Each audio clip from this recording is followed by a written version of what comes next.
Chapter 4. Crossing the Invisible Line. The Abreactive Threshold. People often say, "I've crossed the invisible line," to describe their demise into alcoholism. But what exactly are they referring to? Habitual abuse of alcohol leads to greater tolerance. As tolerance increases, the harder it becomes to attain respite from the persecutory thoughts that warrant escape. The feelings of liberation, relaxation, peace, omnipotence, ecstasy, and euphoria, once attained through alcohol, are lost forever. The objective of alcohol abuse is to get out of your mind, a statement that highlights the real problem, an urgent need to escape the chaotic contents of your psyche. Many individuals misguidedly move house, change jobs, go on holiday, and embark on new relationships in an attempt to escape their troubles. But they forget, they take their heads with them.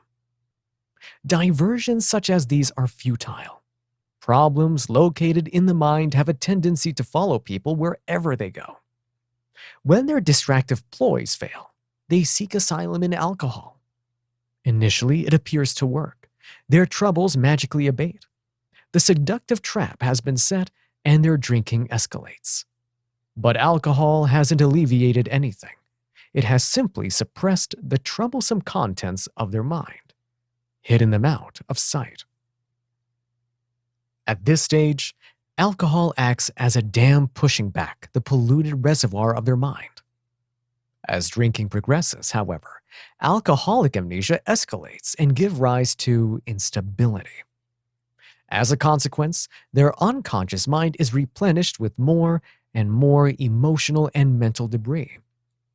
Eventually, the pressure becomes so great that alcohol can no longer contain the buildup of unresolved issues, and they come flooding from the unconscious to the conscious with the might of a tsunami. This is the point of no return.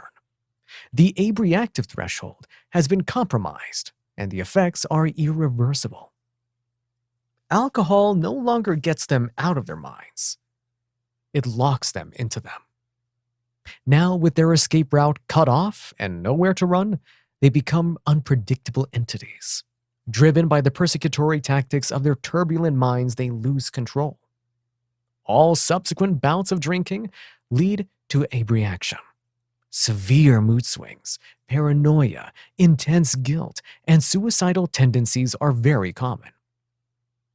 Out of the thousands of people I've met who have abused alcohol, not one has crossed the abreactive threshold and returned to drink normally. The phenomenon is very similar to an allergy that remains dormant for years and is then activated when a person crosses the abreactive threshold.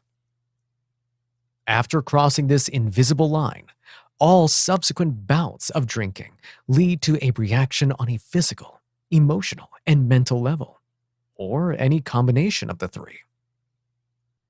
It always intrigues me to observe that a person with an allergy to nuts doesn't decide to control his nut consumption for fear of death by anaphylactic shock.